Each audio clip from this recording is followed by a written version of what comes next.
one side of the SVD farm, which is very important, is the farming, where we can produce organic products for healthy lifestyle. But for the spiritual side, marami ring pumupunta na nakikipag-usap sa amin. In fact, during weekends, mga seminarista namin ang nagsaserve sa mga customers. And we, mga kaparian, sinasabihan namin sila, this is a place for encounter. This is a place for healing, especially for many people na nai-stress, nakakulong because of the pandemic. And we foresee that after the pandemic, kailangan ng healing ng marami sa atin. And this process of healing can be done when we listen to one another. So when people come here, not only to buy our organic products, but when we meet one another, we can share our pains, our brokenness, our joys, and therefore we create a community, a people of God, people who are closer to the Lord.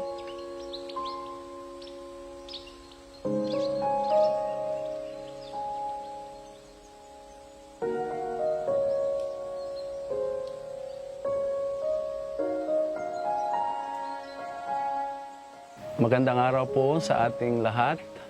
Ako po si Father Samuel Naceno Agcaracar, SVD, ang kasalukuyang rector ng Divine Word Seminary dito po sa Tagaytay. Nagsimula po ito noong nakaraang taon sa buwan ng September. Panahon yun ng tinatawag ng Simbahang Katolika na Season of Creation na inilaunch ni Pope Francis. At dahil dito ay naisip naming linisan ang aming idol land. Una sa lahat, naisip namin na sa pamamagitan ng pagtatanim, ang aming konsumo ng mga gulay sa aming seminaryo, kasi kami po ay higit na 70 residents ng seminary. Naisip namin na makatipid sa aming finances through our farming. And doon nagsimula ang inspirasyon na palakihin ang aming SVD farm. Yung una po, yung mga seminarista rin at mga pare na na-realize namin na we have to go back to the farm. We have to go back to the soil. Kasi kahit sinasabi natin sa ating pananampalataya, God saves the world if we cannot save the earth. So that's one element ng aming consciousness na isinusulong sa aming pagtrabaho sa SVD Farm. And besides, nung may mga nawalan ng trabaho sa paligid namin at may mga taong tumulong na, katulad ng Department of Agriculture and good-hearted benefactors, we started to hire and employ yung mga nawalan ng trabaho because of the pandemic. That was another inspiration for us. Napakahirap kasi limited ang movements. But we thank, in a way, the pandemic because it was the pandemic that pushed us to look into our own treasure in our backyard na for many years hindi namin nakikita. It was difficult because we had no money to start with. But again, very timely because I met through somebody else, Apco Liton Oceda ng Department of Agriculture sa Cavite. And he came to give seminar and he promised some support. And dahil dito na nagkaroon ng collaboration, kami ay nabigyan ng hope and inspiration to proceed with our project. Yeah, isa sa mga bagay na sa tingin ko na dapat mabago sa pananaw natin at lifestyle natin ay yung katulad nga ng nangyari sa pandemic na health is wealth. And it has to start with our lifestyle. And if we speak of lifestyle, it has something to do with the food that we eat. And therefore, that's the main advocacy of our farming. At ang dami naming natatapong mga basura na nagiging fertilizers, and even our farm itself is really a fertile land. And because of this, we thought of organic farming. And ito yung gusto naming iparating sa mga bumibisita sa amin. we have to go back to healthy lifestyle. Of course, one is financial struggles, but it was overtaken by, as I have said, the support of the Department of Agriculture and yung mga taong naniniwala sa organic farming, sa vision ng SBD Farm, ay sila yung tumulong para ma-overcome namin ang struggle na ito.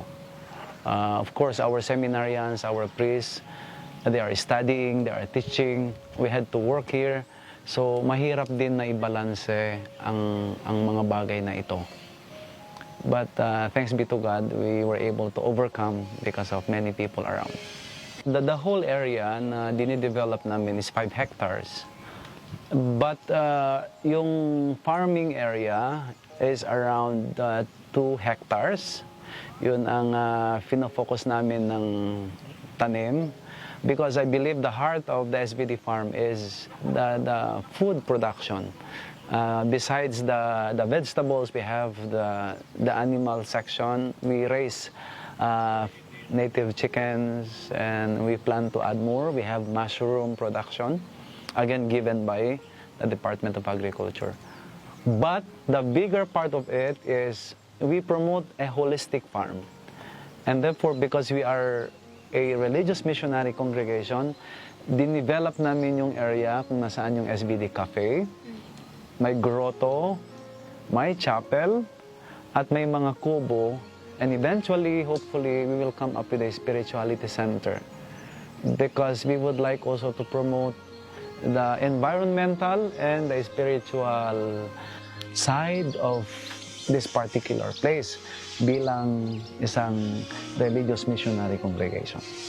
We have lettuce and different cash crops. We have sari-sari vegetables.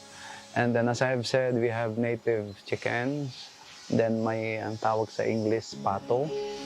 We are raising also goats and a pair of cow already. And eventually we intend to raise also rabbits. And then amazingly, the Department of Agriculture also promised to donate an equipment to process organic materials that we can use for our farming. Yeah. Then hopefully we can materialize our plan for fish pond so that we can also sell fish. Yeah, actually, may mga pumupunta na nagre-request na susuplayan namin sila. Yung may-ari ng mga restaurants. But what we are producing so far, kasi nag-start lang kami ng January 29 this year. So, yung production talaga namin, we are trying to boost it, but just enough sa mga regular na customers naming pumupunta. And we thank also the Pink Sisters, yung kapatid naming mga madre na pinupuntahan ng mga churchgoers because after the church, they come here to visit us and they buy vegetables. Kung tutuusin po, our productions for now are just enough sa mga na-establish nating mga regular customers. But we plan to produce more so that we can accommodate requests of other institutions. Yung Laudato Si, or in English is Praise be to God. Ay isang dokumento ni Pope Francis na pinablish niya noong 2015 na hinihikayat ang buong mundo, hindi lamang ang simbahan, to protect the earth as our common home. Kasi ito yung dapat na tugon natin sa global warming, tugon natin sa mga batang henerasyon na hindi na sila makakonect sa lupa dahil gadgets na lang ang hinahawakan nila. Isang tugon sa society na nagiging highly industrialized. And we start to live in that instant culture na wala ng sense of producing, working hard for what we are going to consume. And I think we are succeeding along this line. Kasi sa mga pumupunta sa SBD Farm, May mga pamilya noong nagkataon na nagbukas sa GCQ na dinadala ang kanilang mga anak at ini-explain, yan ang puno ng kalamansi. Yan ang kalabasa.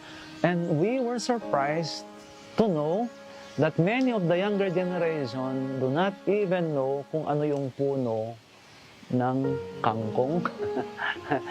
And I think something is wrong for the younger generation. And I hope pag magbukas na po ito, we can bring this place as a kind of eco-tourism place that promotes integral farming and a new consciousness where the world, our young generation, will come to realize that we have to go back to the land. The land is the source of our life.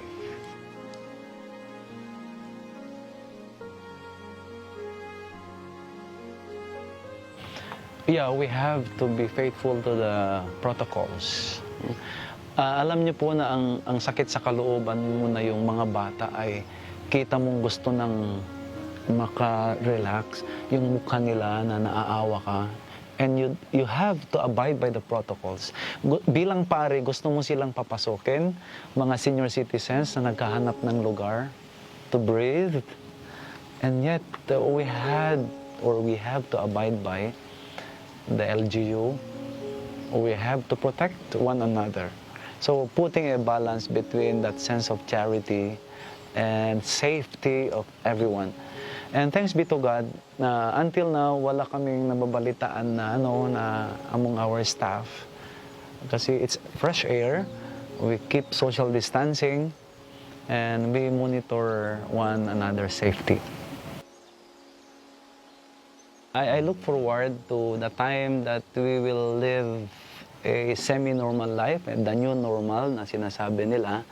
And by then, we hope that we can offer more better services para ma-accommodate yung mga gustong pumunta sa SBD Farm to visit our place, to experience calmness, encounter with others, and of course encounter with God, and see our techniques, our products, our systems in promoting a sustainable SBD Farm. May 6 po itong pillars, madaling i-memorize. We promote sustainability in terms of farming, organic practices, sustainability in terms of energy, that's why we have solar panel to support our electricity. And then sustainability in terms of water, we have the water harvester because we want to promote, sustainable water system. And then sustainable livelihood, we want to come up with a livelihood program to help the poor around us. Sustainable knowledge, bagong kamalayan, and sustainable lifestyle. And behind all these areas of sustainability, farming, energy, water, livelihood, knowledge, and lifestyle, nandun sa ibaba yung aming misyon bilang mga pare, bilang mga seminarista, at bilang mga taong simbahan. This is the mission of the church, but we need the government, we need one another to push and advance this advocacy. The story of the SBD Farm is a story that hopefully will inspire all of us, that even the small parcel of land that we have, even in our backyard, we can produce our own food in our own little ways. Wag po sana tayong umasa sa kultura ng konsumerismo na lahat ay binibili na lang. We have still enough spaces where we can grow our own vegetables. And we have to teach our younger generation for this. Muli, ako po si Father Samuel Nasenog Caracar, SBD. At hinihikayat ko kayo na bisitahin po kami dito. Maraming salamat and God bless you all.